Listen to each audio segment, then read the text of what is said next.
se busca un gobernante, ¿verdad? Se busca un gobernante.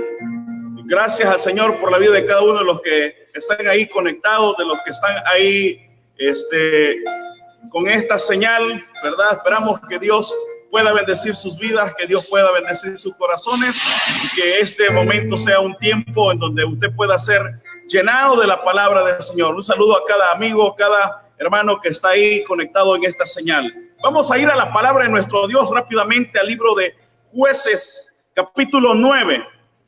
Jueces, capítulo 9. Se busca un gobernador. Ese es el tema de esta hermosa hora.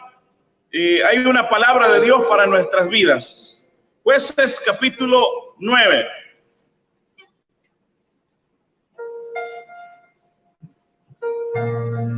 Dice la palabra del Señor. Vamos a leer versículo 2. ¿Qué os parece mejor? ¿Que os gobiernen 70 hombres, todos los hijos de Jerobaal, o que os gobierne un solo hombre? Acordaos que yo soy yo soy hueso vuestro y carne vuestra. Lo leemos, Jueces 9:2. ¿Qué os parece mejor? ¿Que os gobiernen 70 hombres, todos los hijos de Jerobaal, o que os gobierne un solo hombre? Acordaos que yo soy hueso vuestro y carne vuestra. Oramos, Señor, gracias por nuestras vidas, gracias por nuestros corazones. Te pedimos que tú puedas llenar, Señor, esta tarde a través de esta palabra, ministrar nuestra vida según sea la necesidad de cada uno. Te damos a ti la honra y la gloria, Señor, porque tú eres nuestro Dios. Padre, que tu palabra no regrese vacía, que nuestra vida sea edificada en el nombre poderoso de Jesús. Amén. Gloria al Señor. Se busca un nuevo gobernador. Se buscan gobernantes. En esta época tan importante en donde se habla mucho acerca de aspectos de gobierno. Hay dentro de la iglesia un gobierno eclesiástico. En la parte de nuestros países hay un gobierno político. Y en cada una de las áreas se necesita o se busca siempre un perfil de liderazgo, un perfil de aquellos que ejerzan gobierno en ciertas áreas de nuestra vida, en ciertas áreas de los países. Nosotros como hijos de Dios también en nuestra vida personal, nosotros tenemos un sistema de gobierno que hay ciertas cosas que se caracterizan por ese sistema de gobierno. Entonces, a lo largo de la historia de la humanidad, a través de la democracia y en la iglesia que es la teocracia, o sea, el gobierno de Dios en la vida de cada persona, se busca ciertas características, ciertos perfiles de aquellos que gobiernan. Y en este tiempo alguien decía que escasean buenos líderes, escasean personas o perfiles por los cuales poder exigir un buen gobernante. Incluso en nuestros países la gente se queja a través de redes sociales, critica, se queja tanto de los sistemas de gobierno porque no hay un liderazgo, no hay un gobernante, no hay un legislador que pueda ejercer correctamente el derecho que cada uno tiene para lograr establecer las políticas. Dentro del liderazgo de la iglesia también muchas veces se tiende a cuestionar, pero también en nuestra vida hay ciertos aspectos en nuestra vida que debemos de tomarlos en cuenta con respecto al gobierno. ¿Qué gobierna nuestra vida? Porque es bien fácil identificar las fallas en otros. Es bien fácil señalar a otros qué cosas no están haciendo bien, pero a veces nos cuesta admitir que cosas no están bien en nuestra vida. Entonces, por eso hablamos de este tema, se busca un gobernante. El contexto de lo que acabamos de leer es que en los capítulos anteriores un hombre muy conocido, Gedeón, ejerce cierto liderazgo dentro del tiempo de los jueces. Se cree que es una de las épocas más oscuras en la vida de Israel, los jueces. ¿Por qué? Porque en el tiempo de los jueces, una de las frases, un texto más conocido es que en ese tiempo no había rey sobre Israel y cada uno hacía lo que bien le parecía. Y normalmente cuando el hombre hace lo que bien le parece, cuando no es regido, no es gobernado por ciertas leyes, entonces termina haciendo lo malo. Y dice que cada uno hacía lo que bien le parecía. En esta época de los jueces había un ciclo vicioso, que estaba ahí repetitivo en los jueces. Cada uno de los jueces tenía algo característico en la sociedad de ese momento. Dice que desobedecían al Señor. Al desobedecer, Dios los castigaba, enviándoles un opresor, porque la mano de Dios se apartaba de ellos. Entonces el enemigo encontraba dónde entrar. Como no había una protección divina, entonces entraba el enemigo y ejercía dominio sobre ellos. Cuando ellos se arrepentían, Dios los libraba y así quedaba. Luego moría el juez y volvía a pasar lo mismo. El pueblo desobedecía, entonces volvía a caer en esclavitud, y al caer en esclavitud nuevamente ellos estaban en ruina. Le pedían perdón al Señor y luego venía Dios y los liberaba. Alrededor de 15 a 17 jueces se pueden notar en este libro. El círculo era repetitivo, y cuando eso sucede, es algo repetitivo, se le llama un círculo vicioso, algo que cuesta romper, algo que está ahí generando una rutina y que al final está llevando a un caos. A veces dentro de los sistemas de gobierno se cae en ese círculo vicioso. Entran, gobiernan mal y ahí están. Y uno dice, ¿y entonces cuándo vamos a tener a alguien que haga correctamente las cosas? Y es ahí donde en este libro se puede ver eso, que cuando alguien no legisla, que cuando el pueblo no tiene la ley de Dios en su corazón, es capaz de hacer cualquier cosa. Y cuando nosotros hacemos cualquier cosa, o sea, no tenemos una dirección hacia dónde vamos, no tenemos un propósito hacia dónde vamos, terminamos haciendo lo malo. Y normalmente cuando lo que nosotros hacemos no honra a Dios, normalmente va a ser algo que va a destruir la vida de los demás seres humanos. Oiga esto, cuando alguien gobierna y no honra a Dios, normalmente o difícilmente va a ser algo bueno para el ser humano. Entonces, cuando los gobiernos a nivel mundial hacen leyes que no vienen a honrar a Dios, a honrar su palabra, ya sea que lo conozcan, que profesen una fe o no, porque a través de la conciencia nosotros sabemos qué es lo bueno y qué es lo malo. Cuando en estos sistemas de gobierno no se honra a Dios, difícilmente va a ser algo bueno para el ser humano. Y es así como se ha repetido en la historia. Y aquí en el libro de Jueces podemos ver en este capítulo 9 algo tan peculiar. Entonces dice que Gedeón se levantó. En los capítulos anteriores se levantó con fuerza. Dios lo usó para librarlos de las manos de los madianitas. Y él dice que se levantó y destruyó aún los altares que su propio padre tenía a Baal. Y por haber hecho eso, por tener el atrevimiento de derribar altares a Baal, dice que el pueblo lo llamó Jerobaal a Gedeón. Y así fue conocido. ¿Por qué? Porque él contendió contra Baal y dijeron entonces que sea Dios que juzgue. Obviamente un hombre que era levantado por Dios, un ángel le había hablado. Y entonces cuando él está ahí, él empieza a gobernar. Y él empieza a hacer lo que Dios le había dicho que hiciera. Y dice que después que él los liberta, les dice al pueblo, quédense tranquilos. Y la gente del pueblo quería un gobernante. Y en el capítulo 8, 22 dice, y los israelitas dijeron a Gedeón, sé nuestro Señor, tú y tu hijo y tu nieto, pues que nos has librado de mano de Madián. Mas Gedeón respondió, no seré Señor de vosotros. Jueces 8, 22 y 23. Ni mi hijo os señoreará. Y oiga esto lo que Gedeón les dice. Jehová señoreará sobre vosotros.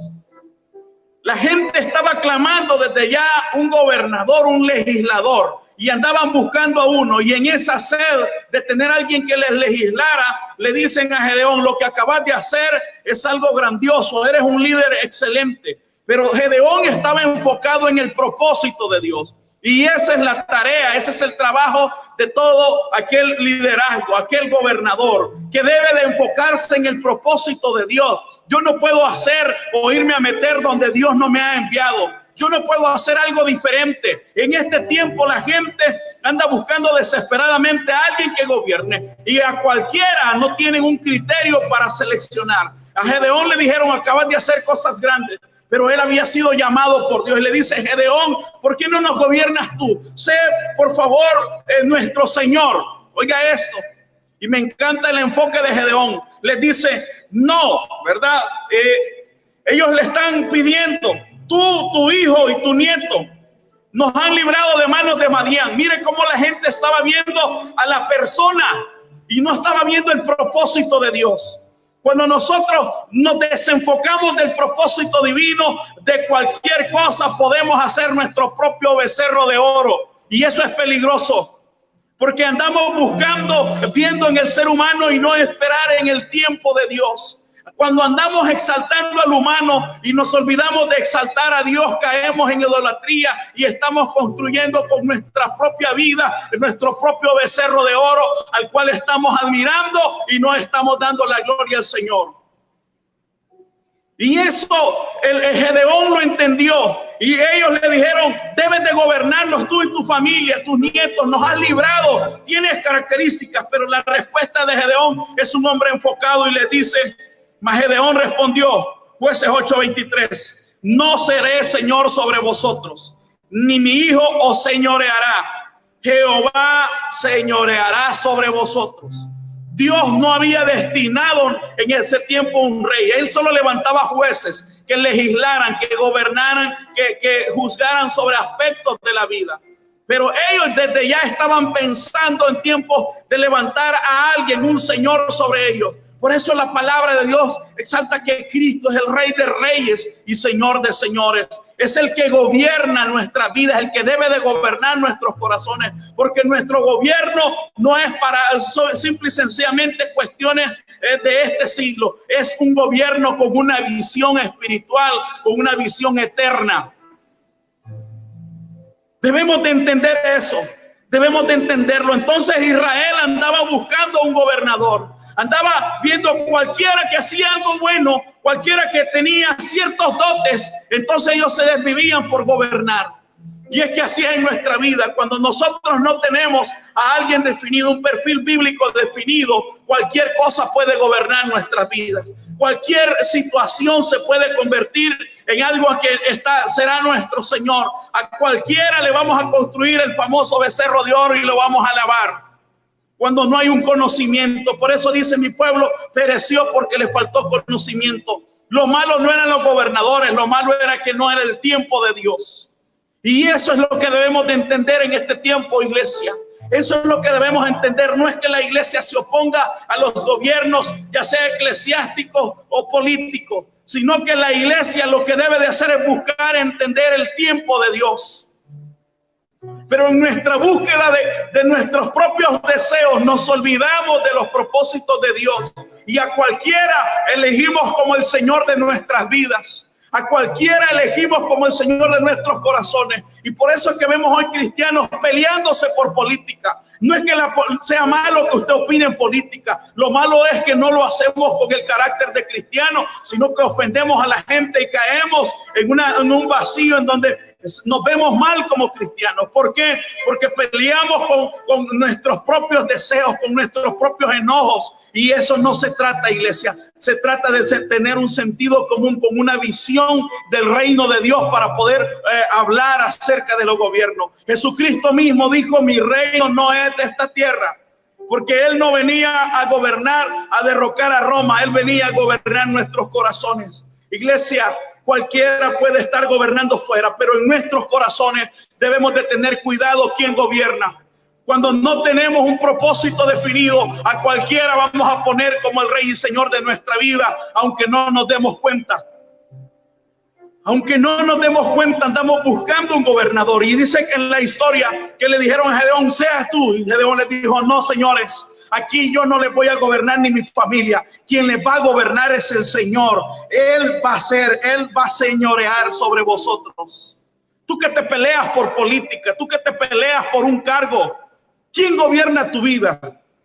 Esa es la pregunta más especial. ¿Quién va a gobernar tu vida? Porque de ahí dice que de lo que hay en nuestro corazón, de eso vamos a hablar. De eso vamos a estar haciendo las cosas. Y ahí cuando perdemos el enfoque de nuestra vida, debes de enfocarte hacia el propósito de Dios. Y dice ahora en el capítulo que acabamos de leer, capítulo 9, que el pueblo andaba buscando a alguien.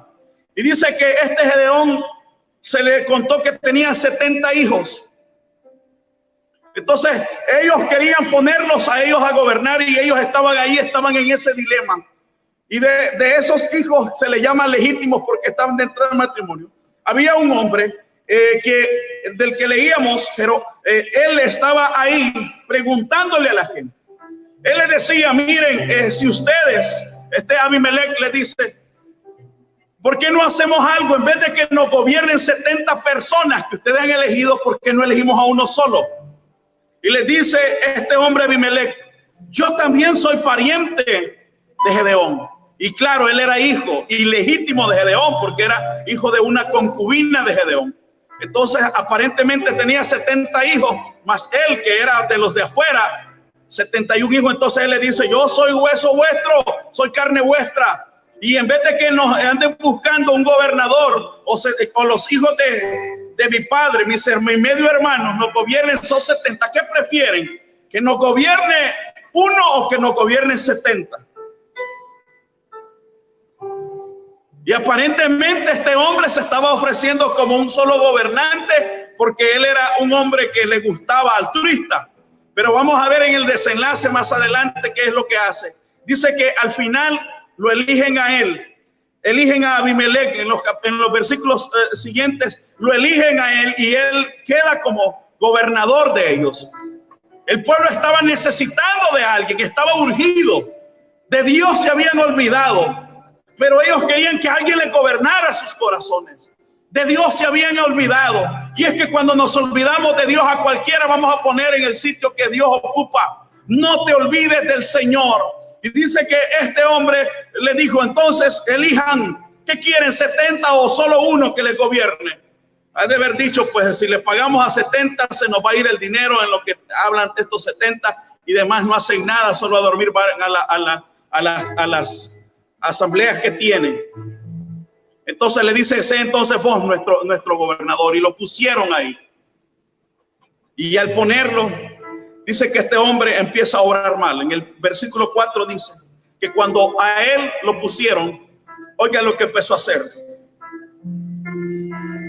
Jueces 9:4, y le dijeron y le dieron 70 ciclos de plata del templo de Baal Berit. Oiga, ya estaban financiándolo, con los cuales Abimelech alquiló hombres ociosos y vagabundos que le siguieron, y viniendo a la casa de su padre en Ofra, mató a sus hermanos, los hijos de Jerobaal, o sea, los hijos de Gedeón, 70 varones sobre una misma piedra. Pero quedó Jotam, el hijo menor de Jerobaal, que se escondió. Cuando este hombre queda como gobernador, empezó a destruir a aquellos candidatos que estaban, aquellos 70 medio hermanos de él. Y mire qué corazón el que tiene para querer gobernar y hacer lo que él quería. Como el pueblo se dejó engañar, él les dijo, aquí estoy, yo soy su hermano, elíjame. El pueblo sin discernimiento. El pueblo se dejó llevar por alguien que estaba ofreciéndose. Tenía sus características para que lo hayan puesto. Tenía algo que los convencía. Y es que la iglesia del Señor también debe de tener eso. A veces el ser humano es bien fácil que nos impresione, pero no nos impresionamos de las maravillas que Dios hace en nuestra vida. A veces dejamos impresionar de las cosas que el hombre hace, pero no nos impresionamos de las cosas pequeñas que Dios hace en nuestra vida, y por eso no podemos ver a Dios en nuestras vidas. Y espero que usted se esté enfocando en lo que yo traigo esta palabra a su vida, en lo que Dios quiere decirnos esta tarde a través de esta palabra. Y es que en realidad debemos de enfocarnos en aquello para lo cual Dios nos ha llamado. Debemos de enfocarnos en aquello para lo cual el propósito de Dios está en nuestras vidas. Debes de buscar lo que Dios dice para tu corazón.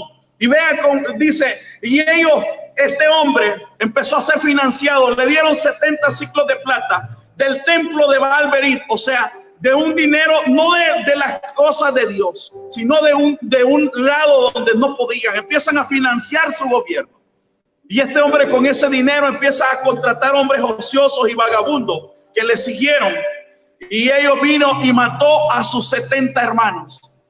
No se fijó que alguien se coló y se escondió, y este hombre era Jotam. Y él empieza a hacerle daño a sus hermanos y los mata a los 70 en una misma piedra. Los familiares de parte de padre de madre, en este caso, de Abimelech, le dieron ese dinero. Él hizo esto, pero él contrató hombres vagabundos para matar a sus propios hermanos, asegurándose así de postergar su reino. Es que cuando hay maldad en el ser humano, por muy bonito que parezca, por muy bien que parezca, usted tiene que ver que no transgreda las leyes divinas, porque los cristianos, nuestro gobierno no es democracia, es teocracia, es el gobierno de Dios en nuestros corazones. El reino de Dios se establece en nuestras vidas. Oh, aleluya, debemos de buscar eso. Y este hombre empieza a buscar, y es que cuando una obra comienza bajo influencia del diablo, es muy probable que nunca glorifique a Dios y que haga daño a los hombres. Y dice que mató a sus medios hermanos, a los hijos de Jeroboam, o sea, a los hijos de Gedeón. Abimelech mató a sus hermanos con el apoyo de su familia por parte de la mamá. Y estos hombres de Siquén apoyaron el plan porque era bueno para ellos. El mismo pueblo, la misma democracia, apoyó el plan de matar a sus propios hermanos. Mi estimado, si era capaz de este Abimelech de matar a sus propios hermanos, imagínese qué más no podía hacer. Si no se tocaba el hígado para matar a un familiar, ¿cree que se lo iba a tocar para matar a cualquiera del pueblo en general?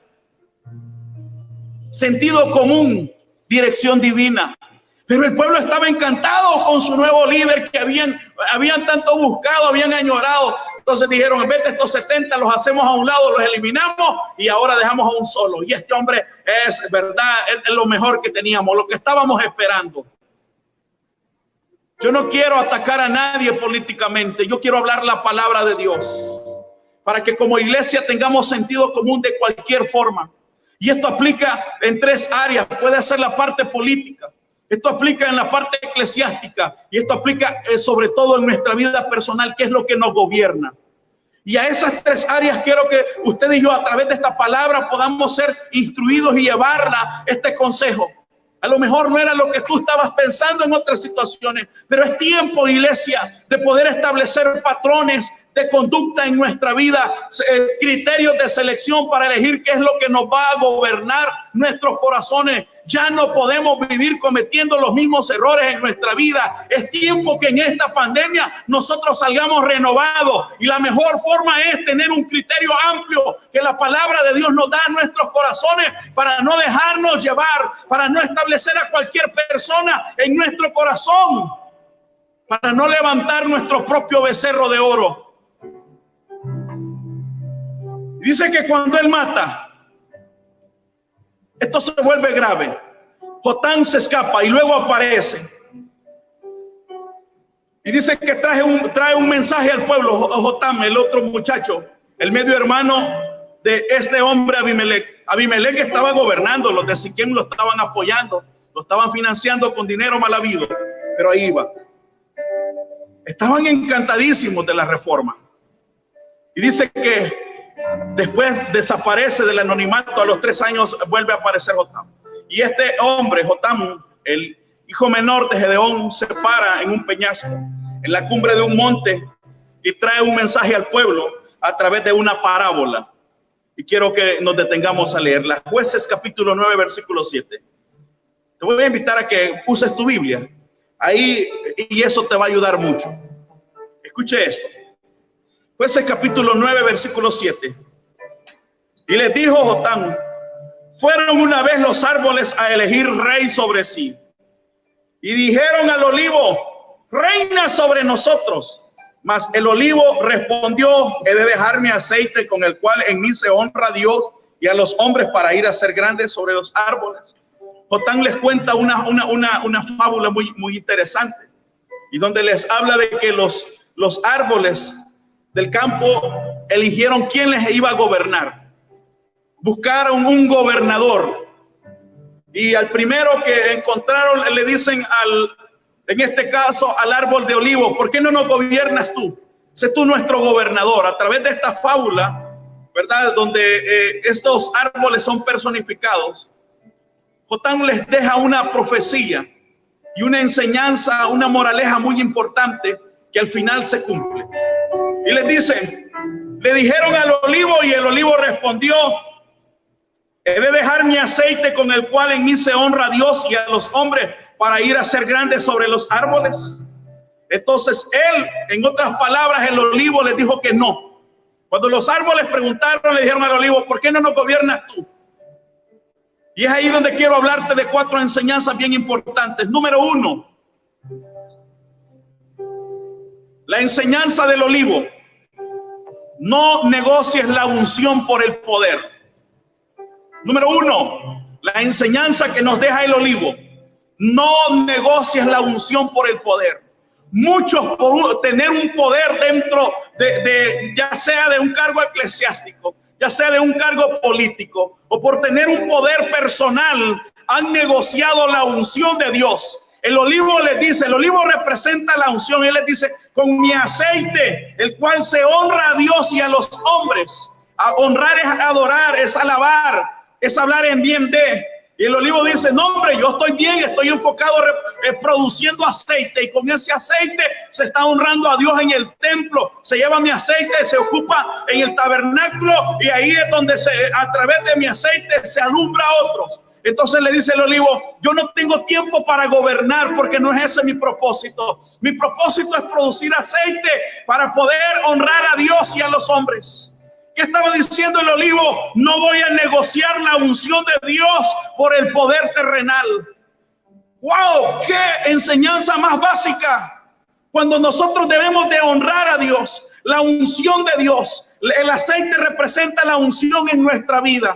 Es la unción, el respaldo, la aprobación de Dios en nosotros. Como a cada uno de los reyes cuando se les elegía en Israel. En el caso de Sansón tenía la unción de Dios. Dice que el Espíritu Santo venía sobre él. Él tenía la unción, pero Sansón ocupó el aceite para conseguir mujeres. Ocupó el aceite para usos personales y no para honrar a Dios. Ocupó su ministerio para verse bien él, para lograr un favor político, para lograr un favor eclesiástico y para poder alimentar poder en su vida. Te estoy diciendo que esto lo veamos en 3 áreas: área política, eclesiástica y en nuestro propio gobierno. ¿Y qué hace el olivo cuando le presentan la oferta de ir de candidato? No era ni candidato, él iba a gobernar. Le dicen los árboles en esta fábula: te vamos a buscar a ti, ¿por qué no nos gobiernas? Y él dice: ¿cómo es esto? He de dejar mi aceite con el cual en mí se honra a Dios y a los hombres para ir a ser grandes sobre los árboles. El olivo estaba enfocado y le dice: yo no puedo dejar mi aceite. Estimado amigo, estimado hermano, hay una unción de parte de Dios en nuestra vida cuando Él nos eligió en su trabajo, y no podemos cambiar la unción de Dios por el poder humano. No podemos andar usando este aceite que Dios nos ha dado para poder andar agradando a hombres, andar agradando a otras cosas. Tenemos que enfocarnos, iglesia. Tenemos que enfocarnos. Por mucho que tú andes, y no es que no vas a colaborar con nadie, es que te vas a mantener enfocado, porque es bien fácil desenfocarse. Es bien fácil cambiar el aceite de la unción por el poder. Es bien fácil cuando ya eres conocido por otros cambiarte y te desenfocas de tu ministerio por andar haciendo las cosas que Dios no te ha mandado a hacer. Mi estimado joven, anhelamos tener gente piadosa, gente justa, que se prepare en diferentes cargos. Pero ahí donde Dios te permita dar el propósito, si a lo mejor Dios te ha llamado como un abogado, a lo mejor como un doctor o algo, Dios te va a usar ahí. Pero no cambies tu unción por el gobierno de otras cosas, sino que permite honrar la unción de Dios. El olivo dijo: ¿cómo voy a cambiar mi aceite? Primer consejo: no negocies la unción por el poder. Muchos buenos líderes, muchos profesionales cristianos cambiaron la unción de Dios en sus vidas por el poder. Y hoy los vemos algunos fracasar dentro de la política. Hoy los vemos algunos fracasar dentro del gobierno eclesiástico. ¿Y qué pasó? Cambiaron la unción de Dios por el poder. Muchos en nuestros corazones, Dios nos ha dado un propósito. ¿Y qué hemos hecho? Cambiamos la unción de Dios por el poder, por querer ser famosos, por querer ser influencer en este tiempo de redes sociales donde todos queremos tener la aprobación de los demás. Muchos por querer tener más seguidores se van y se mueven del lugar, y no es el propósito de Dios. No sé, Dios te ha dado un ministerio, y si son 30 los que te ha dado, si son 3, debes de aprender a honrar la unción y no buscar poder humano. Mi estimado, por favor, enfoquémonos. Ya no, y esto nos va a evitar andar peleando con la gente, andar criticando a otros y enfocarme en mi propio ministerio. Esto me va a evitar andar viendo, es que mire, yo quiero ser igual que el otro músico, porque aquel músico ya grabó hasta 15 covers y yo no. Debes de enfocarte en la unción, no en el poder. Debes de buscar de Dios, no buscar en la aprobación divina, porque este gobierno es espiritual, es gobierno del cielo, es gobierno con visión eterna, no como los demás que se conforman a este mundo.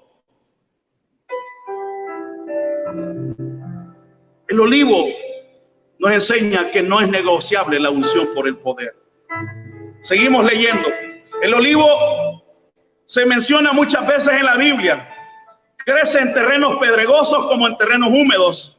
Es un árbol frondoso cuya sombra deseaban los viajeros para descansar en su caminar y refrescarse. Siempre está verde.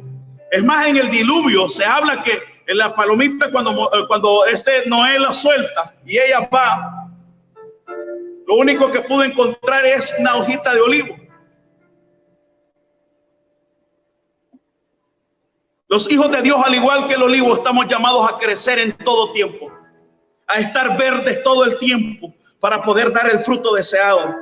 Las personas deben de ver en nosotros el verdadero ejemplo de Cristo, encontrar en nosotros la palabra que los acerque a Él y les dé consuelo y refrigerio espiritual en situaciones difíciles. Debemos de ser como el olivo, tener la unción de Dios, que cuando la gente nos busque, encuentre algo ahí. Encuentre algo, pero no nuestro, no el poder nuestro que hemos conseguido a través de una ayuda eclesiástica o política, sino a través del reconocimiento de la unción de Dios en nuestra vida. A través de la gracia y la gloria de Dios, que Él se lleva todo, y no nosotros. El olivo no aceptó. Escogió antes honrar a Dios y servir a los hombres antes de ser rey. No negoció su don con el mundo. El olivo dijo, no es ese mi propósito. Mi propósito está bien definido. Mi propósito está honrar a Dios y servir a los hombres. A lo mejor has perdido el enfoque. A lo mejor estás ahí y has perdido el enfoque. Esta palabra es para ti. Esta palabra es para tu vida, es para que no pierdas el enfoque, para que en este tiempo de cuarentena te levantes y seas como el olivo, estar dando siempre ese fruto que honra a Dios y sirve a los hombres. Es tiempo de cambiar, es tiempo, esta pandemia nos está dejando muchas lecciones, pero no puedes quedarte ahí mismo, tienes que cambiar tu sistema de vida. La venida del Señor está cerca y si vivimos deshonrando al Señor, no vamos a poder dar esa unción, tener esa unción del aceite de Dios, la gracia, la presencia de Dios en nuestra vida. No importa el terreno, pedregoso o húmedo, el olivo siempre está verde. Debemos de enfocarnos. Quiero seguir avanzando. Versículo 9. Y dijeron los árboles a la higuera, anda tú, reina sobre nosotros. Y respondió la higuera, he de dar mi dulzura y mi buen fruto para ir a ser grande sobre los árboles. Van donde la higuera y le dice, ¿por qué no reinas tú? El olivo no quiso. Pero también tú tienes algunas, tú calificas como gobernador. Andamos buscando un gobernador. Y este es el segundo consejo. Segundo consejo con respecto a la higuera. La higuera nos me enseña que no debo de negociar mis frutos. No negociar mis frutos. Y dice, voy a dejar mi dulzura y mi buen fruto para ir a ser grande sobre los árboles. ¿Qué estaba haciendo? La higuera también crece en terrenos áridos y pedregosos. Hay mucha piedra. Pedregoso, perdón, se me lengua la traba. Produce el fruto antes que las hojas. Oiga esto. Una de las características de la higuera es que su fruto es dulce. Por eso dice, he de dejar mi dulzura y mi buen fruto para ir a ser grande entre los árboles. Primero produce el fruto y después produce hojas, con las cuales protege y tapa el fruto. Por eso es que cuando Jesús iba con sus discípulos y vio que la hoguera estaba bien verdecita, dice que se acercó, porque normalmente si ya tenía hojas es porque primero había dado fruto. ¿Me entiende? O sea, cuando tú veías una higuera que estaba cubierta de hojas, entonces está detrás de las hojas, debajo de las hojas hay fruto, porque primero la higuera da fruto y después saca las hojas. Y cuando Jesús se acerca a la higuera con sus discípulos, dice que movió, no lo dice el texto así, pero imagino se acercó y movió las hojas para buscar debajo de las hojas el fruto. Porque si tenía hojas es porque ya había dado fruto. El fruto lo da primero. Cuando Jesús buscó y no halló fruto en ella, dice, y al momento la maldijo y la higuera se secó. La higuera estaba enfocada en esta historia. ¿Por qué Jesús maldijo la higuera en el tiempo de él? Porque, ¿sabes esto? Porque él esperaba encontrar fruto en ella. Porque la higuera aparentaba que era una higuera fructífera, que estaba en abundancia, que todo iba bien. ¿Por qué? Se veían que ya tenía hojas. Entonces, si ya tiene hojas, ya dio fruto. Vamos y busquemos el fruto dulce. Y va y no lo encuentra. Y es una analogía en nuestra vida, que cuando aparentemente podemos aparentar algo bueno, podemos aparentar dulzura en nuestra vida, pero cuando Dios busque, en medio de nuestra apariencia verde, que estamos entendiendo que en nuestra vida aparentas estar en un ministerio muy especial, aparentas estar bien, pero cuando se te busca dentro del corazón, ahí no hay frutos dulces, no hay nada. Ahí está la esterilidad de nuestra vida. Y es ahí donde nosotros debemos de entender, estimado hermano, y es ahí donde dice la higuera, mi objetivo, mi propósito no es gobernar a nadie, le dice la higuera. Mi propósito es dar frutos dulces. No puedes negociar tus frutos por el poder de este mundo. Estimado, la iglesia es llamada a producir frutos del Espíritu Santo. Amor, gozo, paz, paciencia, bondad, benignidad, fe, mansedumbre, templanza. No puede pasar como la higuera en el tiempo de Jesús. Aparentemente nuestro ministerio es un ministerio de influencia en redes sociales. Aparentemente nuestro ministerio, andamos por aquí y por allá predicando por un lado, aparecemos en un afiche hasta en cuarentena y todo, y aparentamos tener un gran ministerio eclesiástico, pero cuando Jesús nos quita las hojas de nuestra vida, va a encontrar que solo somos apariencia, no somos esencia.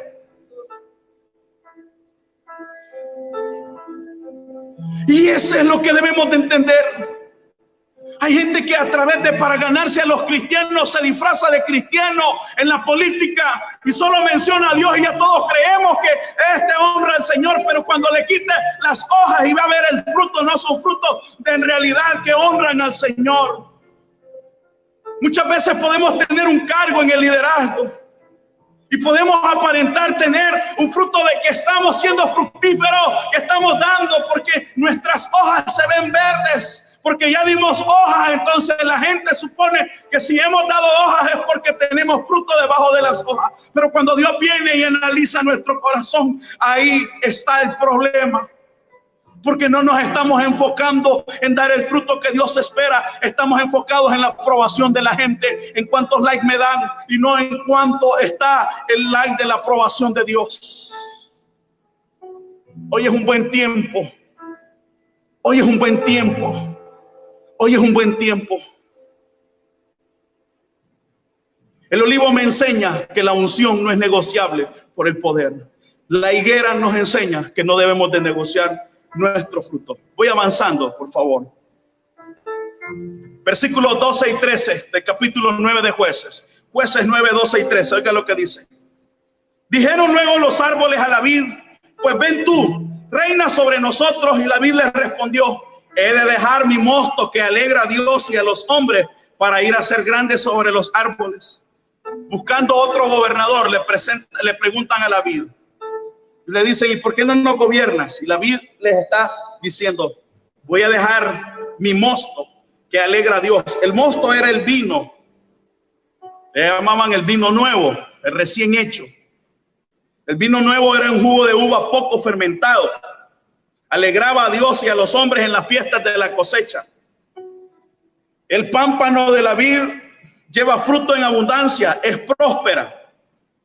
Cristo mismo se comparó con la vid y también a nosotros nos dijo que nosotros somos los pámpanos, que debemos de estar arraigados, conectados con la vid, para ilustrar que hay comunión entre Cristo y la iglesia. El mismo Jeremías en el capítulo 2:21 habla con respecto a la vid. Pero ¿cuál es esto? Que muchos creyentes se vuelven extraños e indiferentes. ¿Y sabes qué hacen? Se desconectan de la vid. En este tiempo muchos cristianos se están desconectando del propósito de Dios. Muchos han tomado una vacación de su vida espiritual. Se han desconectado de todas sus actividades eclesiásticas, sus compromisos. Y están viviendo una vida tan cómoda en donde les da igual ver una prédica o no verla. En donde les da igual que el hermano esté necesitando algo y poder decirle, hermano, puedo orar por usted. En donde les da igual que otras personas estén sufriendo, ellos están indiferentes porque se han desconectado de la vid. La vid nos enseña a nosotros que no debemos negociar nuestra adoración a Dios. La adoración no es un tiempo de alabanza que decimos en la iglesia, vamos a entrar en adoración, son alabanzas tranquilas. La adoración no es un ritmo de música, la adoración es un estilo de vida. La adoración es un estilo de vida de cada uno de nosotros. Es una vida llena de adoración. Los verdaderos adoradores, le dijo Jesús a la samaritana. Ella le dijo, ustedes adoran allá y nosotros aquí. Ustedes transmiten en vivo y nosotros lo hacemos mejor. Ustedes utilizan esta plataforma y nosotros tenemos 3 plataformas. Jesús le dijo, aquí no se trata de plataforma, no se trata de los en vivos, no se trata de otra cosa. Se trata de un estilo de vida. No se trata de 4 paredes. No se trata de que tan bonito es tu templo. Se trata de tu corazón que está dispuesto a vivir una vida de adoración al Señor. Ustedes adoran allá y nosotros aquí en este monte.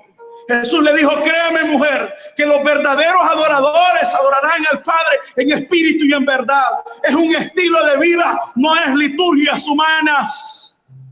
Porque hoy que han dejado las liturgias en las 4 paredes, ya no puedes servir a tu Dios. Ya no puedes producir ese fruto que necesita, que Dios está esperando. Ya no puedes, dice, si en verdad me eliges por rey, entonces, ¿qué voy a hacer? Le dice, ¿qué voy a hacer? Dejar de mi mosto que alegra a Dios y a los hombres. Dejar de producir esas uvas que al final son machacadas para producir el vino, que es la alegría, el gozo del Señor. Le dice la vid, yo tampoco me puedo desenfocar. El olivo le dijo, yo no puedo. La higuera tampoco, le dice, yo no puedo dejar mis frutos. La vid dice, yo no puedo negociar mi adoración a Dios. La alegría del Señor, el gozo de la salvación. Muchos a través de mezclarse con cuestiones políticas, con cuestiones de liderazgo eclesiástico, no es el que Dios te pidió. Con negociar tu corazón, has dejado de adorar al Señor en tu corazón. Tienes tiempo para otras series, tienes tiempo para otras cosas en las redes sociales, pero no tienes tiempo para Dios. Pones excusas para hacer las cosas. Este tiempo es de excusas. La gente se nota el que da excusas. Dejan tareas, algunos dicen, es que no tengo internet. Es que no me sirve el WhatsApp y casi la mayoría tiene Facebook. Pero es que yo no tengo datos, dice, pero bien tiene para Free Fire. Y dice el gobierno, bueno, entonces vamos a dar clases en Canal 10, también reniegan que no hay televisores. Y te aseguro que si empiezan a dar televisores a cada uno van a renegar. Que no hay luz, o sea, siempre vamos a tener excusas, porque estamos amargados, porque no estamos dando la alabanza. Nuestro estilo de vida no es de adoración a Dios, vivimos dando excusas en vez de dar la honra y gloria al Señor. El cristiano en este tiempo no está para estar, usted, mi estimado, estar desesperado, desanimado, porque está bien a la gente del mundo, porque no tiene a nadie, pero usted y yo tenemos al Rey de los cielos, tenemos al Rey de Reyes, aquel que cantamos, no hay nadie como tú, también debemos de vivirlo. Así como cantabas aquí, debes de vivir allá afuera, porque no es cuatro paredes, es un estilo de vida. Y la Biblia está diciendo, no puedo gobernar porque mi tarea, mi propósito no es agradar a la gente. Mi propósito es dar el fruto para producir el mosto y alegrar a Dios y a los hombres. Oiga bien, a Dios en primer lugar. Muchos con sus frutos están alegrando a los hombres, pero ya no están alegrando a Dios. Cuidé mi viña, dice el profeta. La cuidé. Porque le puse un muro, le hice vallado para que no entrasen. Hice una torre para vigilar que no llegaran los depredadores a comerse el fruto, dice. Hice un lagar, hice todo esperando el fruto para poder machacar esas uvas y producir vino que dé alegría. Y dice el profeta, pero cuando empecé y busqué el fruto, después de haber hecho mi esfuerzo, encontré que la vid eran frutos silvestres, o sea, no servían.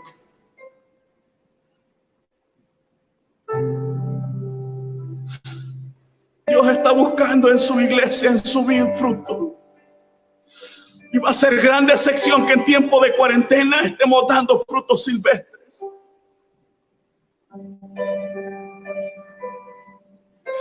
Frutos de amargura, en vez de alegrar a la gente, somos los más desanimados. En vez de dar palabras de aliento, somos los que nos estamos dividiendo con comentarios, criticando lo que otros hacen, porque como yo no puedo hacer nada, es más fácil criticar que hacer. Y cuando venga el Señor y busque en su vida, que la cuidó, que la cercó, que hizo una torre para estar vigilando y estaba esperando fruto, hizo un lagar para que ahí en esa pila se machacasen las uvas para poder sacar el vino, el mosto, el vino fresco. Pero cuando él fue, dice, la sorpresa es que encontré, dice Isaías, que era uva silvestre, o sea, no servía. Estamos negociando nuestra adoración a Dios. Por estar adorando nuestro propio becerro de oro, ya no adoramos al Señor.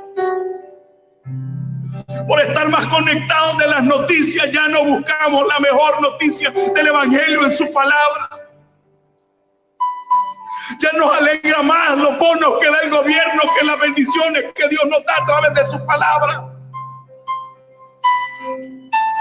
Ay, cuando dicen hay algo, ahí buscamos, está bien en la necesidad, yo no me quejo de eso. Pero yo lo que me estoy quejando es la falta de búsqueda de Dios. Yo no estoy criticando lo que el gobierno está haciendo, estoy exhortando lo que la iglesia ha dejado de hacer, mi estimado. Enfoque, no nos hemos enfocado y hoy es un buen día. Hoy la palabra de Dios está hablando a nuestras vidas, está golpeando nuestros corazones, porque el maestro espera encontrar que demos buen fruto. Y esperase que diese uvas, pero dio uvas silvestres. Nos hemos desenfocado. La Biblia dice, yo no puedo gobernar sobre los hombres, porque mi tarea es dar mi mosto que alegra a Dios. Cristiano, tu tarea es dar ese fruto que alegra al Señor. Tu fruto no es uvas silvestres que están ahí criticando, dividiendo la obra, que están ahí faltándole el respeto a los gobernantes. Ese no es tu fruto. Tu fruto y el mío es honrar al Señor, alegrar al Señor. Esperaba que diese fruto, pero eran uvas silvestres. Si el Señor viene y en cuarentena, espera que la iglesia esté dando fruto. Espera que tú y yo, mi estimado, que somos la iglesia, que al buscar vemos ese fruto, pero son frutos silvestres. Podrán venir 50 cuarentenas, pero si no cambiamos el corazón no va a pasar nada en nuestra vida.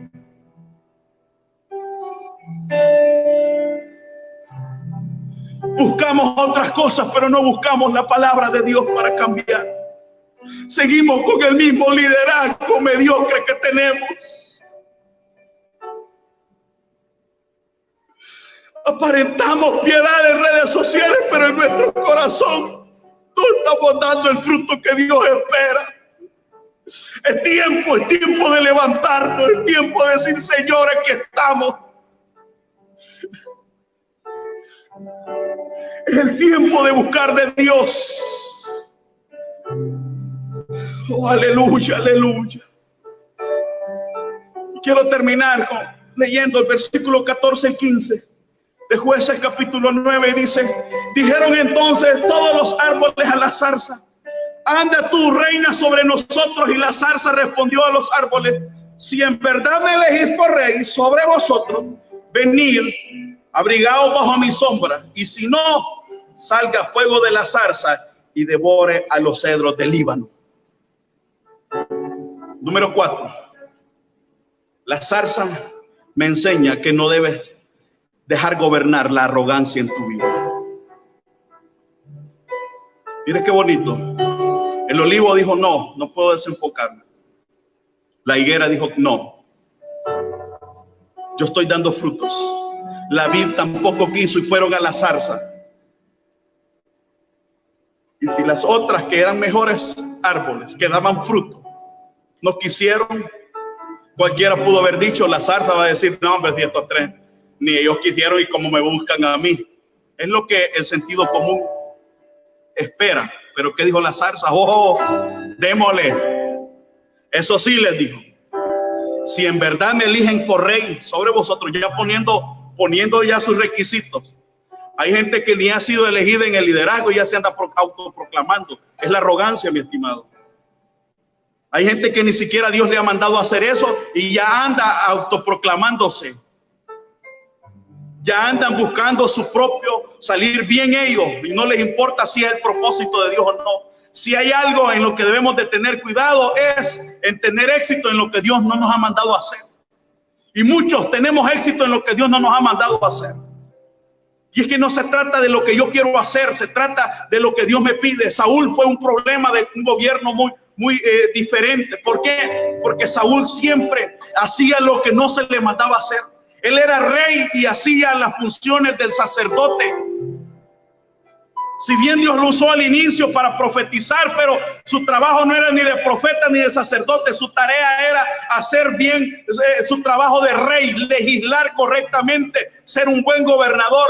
Pero Saúl era un mal gobernador y a pesar de eso, él quería hacer las funciones que no le correspondían. Quería hacerla de profeta y de sacerdote. Le dijo a Samuel: ¿por qué hiciste el sacrificio? ¿Por qué no me esperaste? Le dijo Saúl: es que el pueblo estaba desertando y se me iba a ir. Se estaban desanimando, entonces yo procedí. Como tú no venías, hice yo el sacrificio. Pero Samuel le dice: es algo que no te correspondía hacer.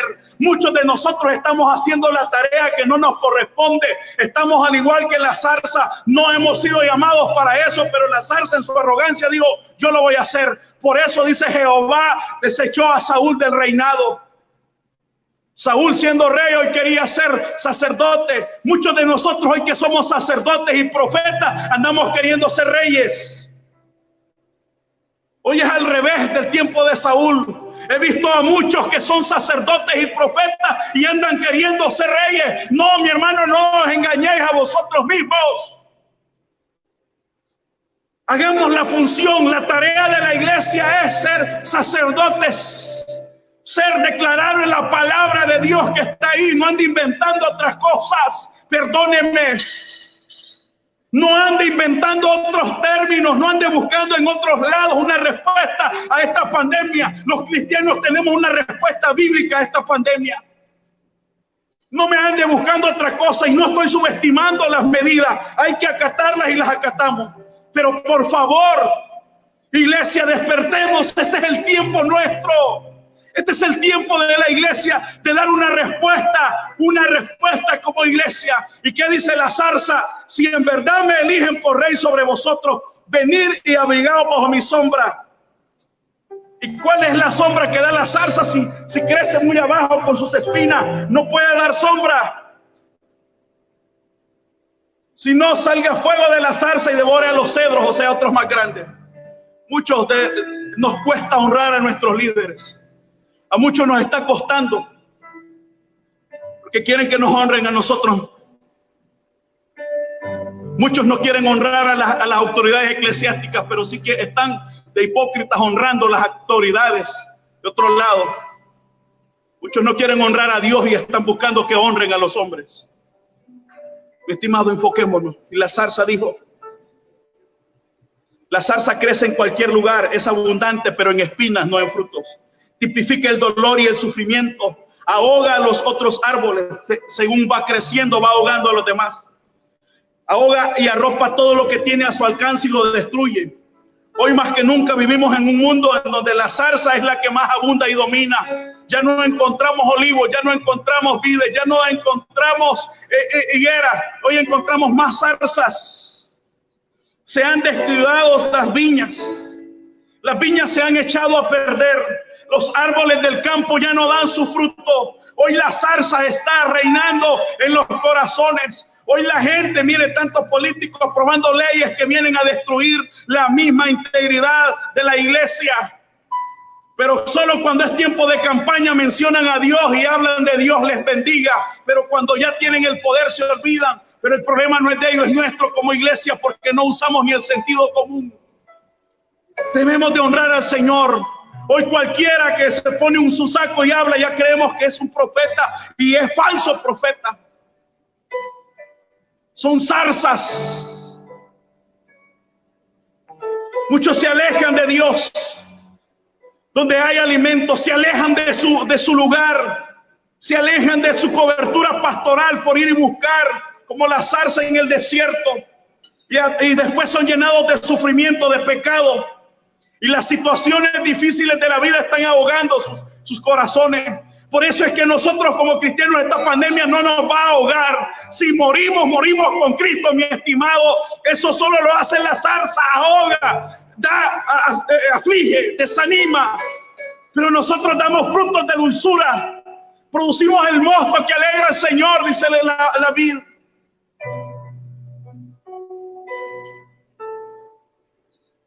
La zarza representa a aquellos que no sirven a Dios ni al pueblo, sino solo buscan elevarse por encima de todos. En este tiempo abundan. Les dije, Saúl, siendo rey, quería hacerlo de sacerdote. Hoy los sacerdotes estamos abandonando el sacerdocio y le andamos haciendo de analistas políticos. Le andamos haciendo de analistas de los decretos, en vez de analizar la palabra de Dios. Proverbios 29:2 dice: cuando los justos gobiernan, el pueblo se alegra, mas cuando domina el impío, el pueblo gime. Cierro esta tarde preguntándote: ¿con cuál árbol te comparas? ¿Qué está gobernando tu vida? ¿Cuál debe de ser la posición del cristiano en este mundo? ¿Cuál debe de ser la postura del cristiano en este tiempo de pandemia? La moraleja condensada en todo esto es que al final Jotam huye y este hombre, Abimelech, empieza a hacer guerra y después Dios manda que entre ellos se separen. Y este hombre va y quema las ciudades. Dice que cortaba con hachas las ramas y las ponía en las puertas de las ciudades, prendía fuego y quemaba todo. Al final este hombre, en su maldad, Abimelech, porque lo que empieza mal termina mal. Dice que una mujer dejó caer una rueda y con esa rueda le pegó en la frente. Y él dijo a su soldado: mátame, porque no se diga que una mujer me mató. Así muere avergonzado Abimelech por juicio de Dios. Jotam da esta fábula con una situación profética y al final se cumple. Y esto aplica a nuestro tiempo hoy en día. La moraleja de toda esta fábula es que hombres débiles, sin valor, inicuos, serán los primeros en confiarse a sí mismos para el poder. Y al final traerán la ruina al pueblo al cual presiden.